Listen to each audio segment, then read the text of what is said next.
एक नियम बन गया जब से भगवान शिव को जल बड़ा प्रिय है और जल से अभिषेक करने पर भगवान शंकर जल वर्षा भी अथाह करते हैं।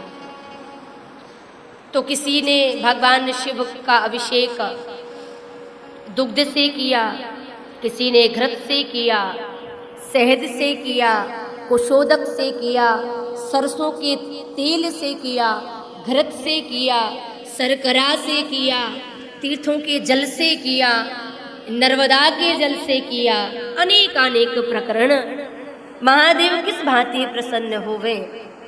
भक्त ये प्रयत्न करते हैं हम भगवान को रिझाएं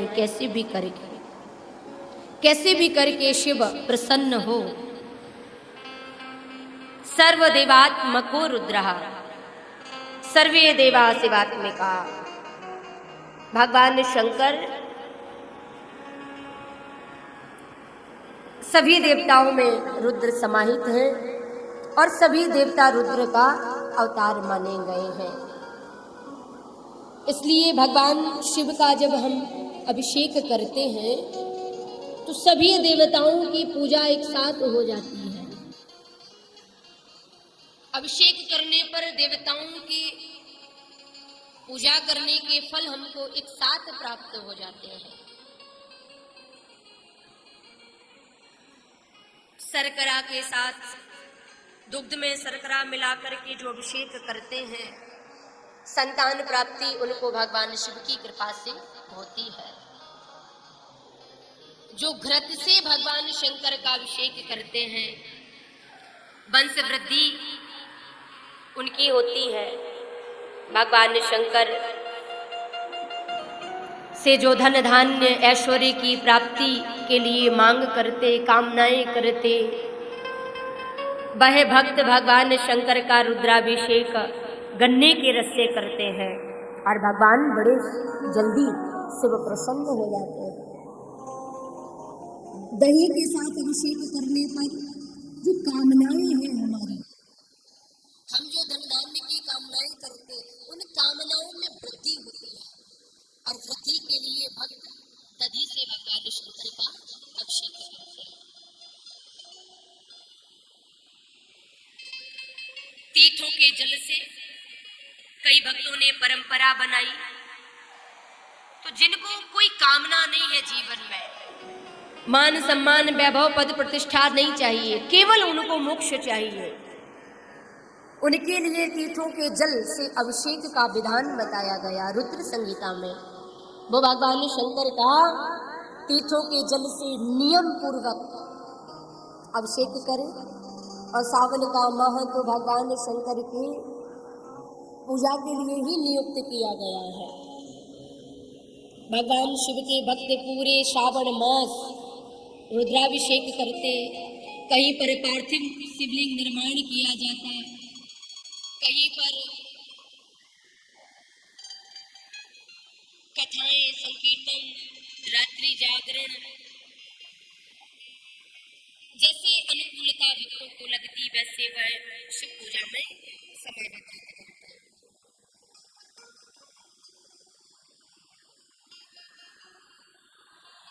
गाय के दुग्ध से अभिषेक का विधान है। गाय के दुग्ध से जो भगवान शंकर का अभिषेक करते, भगवान शिव बड़े जल्दी प्रसन्न होते हैं।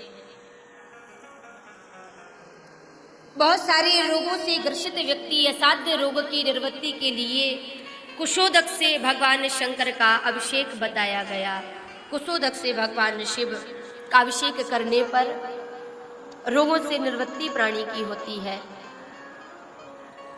शत्रु दमन के लिए भगवान शंकर के रुद्राभिषेक के बाद सरसों चढ़ाया जाता है और तैलबद्ध धारा, यानी धारा हमारी टूटे ना, सरसों के तेल से अभिषेक करने पर भगवान शंकर की असीम कृपा से उन भक्तों के शत्रु परास्त हो जाते हैं।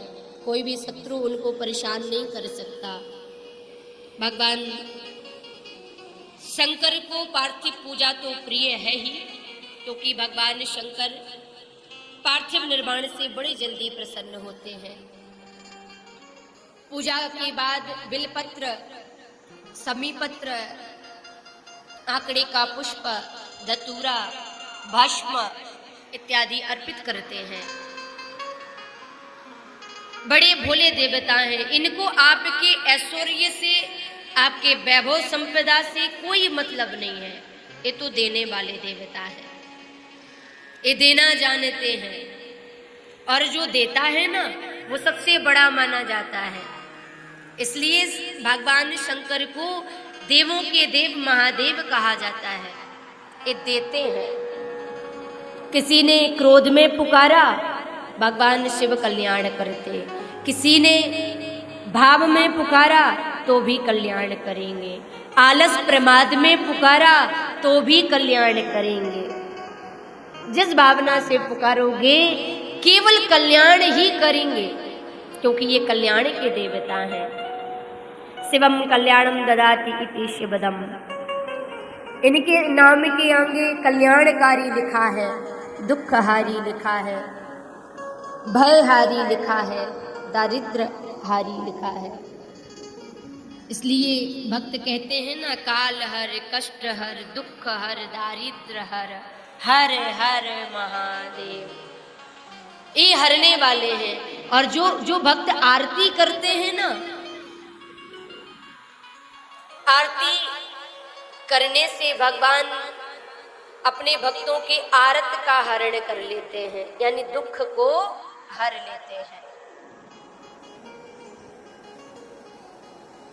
माता पार्वती के पसीने की बूंदों से विल्व वृक्ष की उत्पत्ति हुई है।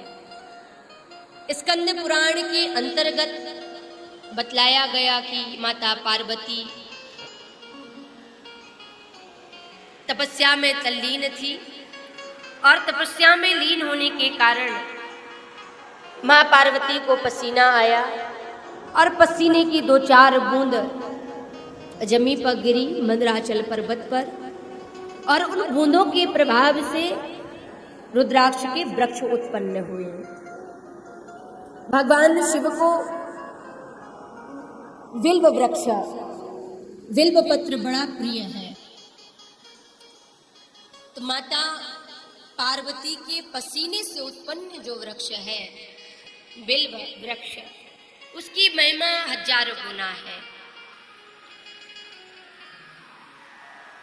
क्योंकि वह तीर्थों के समान है।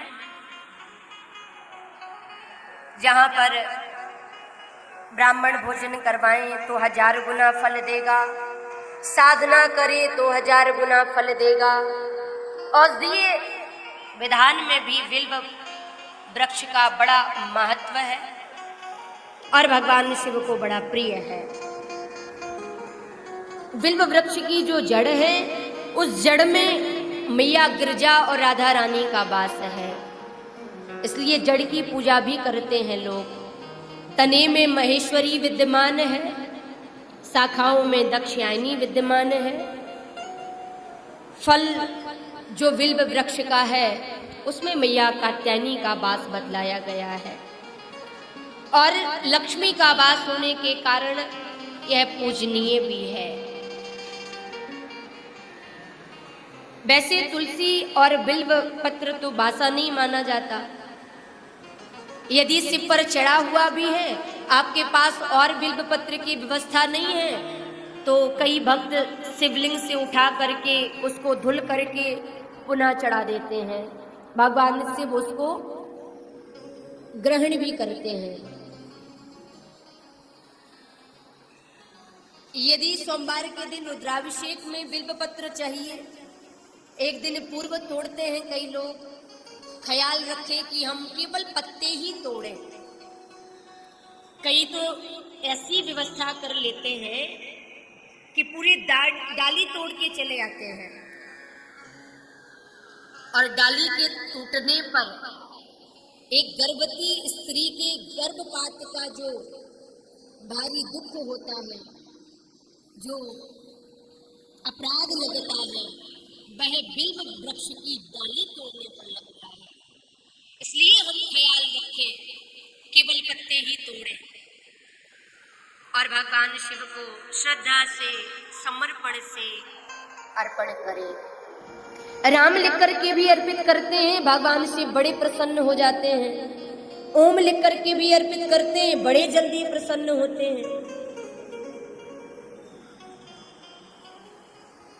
निचली सतह में शिव और ऊपरी सतह में माता गौरा का वास बिल्व पत्र में बतलाया गया है।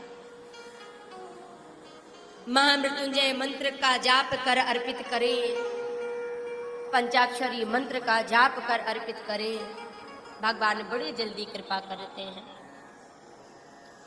तो रसिकों ने भगवान शंकर को रसिक भाव में देखा। जिसने जैसी भावना के साथ शिव को भजा, भगवान उसको वैसे दर्शन दे रहे हैं। किसी को काल स्वरूप में दिखाई देते हैं, किसी को अपने भगवान स्वरूप में दिखाई देते हैं। कोई ना कोई संबंध जरूर जोड़ना शिव से, भले ही पिता का हो, माता का हो, मित्र का हो, शत्रु का हो। उनके जैसा कौन होगा जो संबंध निभाएगा, बताइए जरा। कोई भी नाता हो। रावण पर भगवान श्री राम खींच गए थे तो मुक्ति दे दी, और विभीषण पर रीझ गए थे तो लंका का राजा बना दिया। उनके जैसा कोई नाता निभाना नहीं जानता होगा, इसलिए कोई नाता जरूर बनावे हम।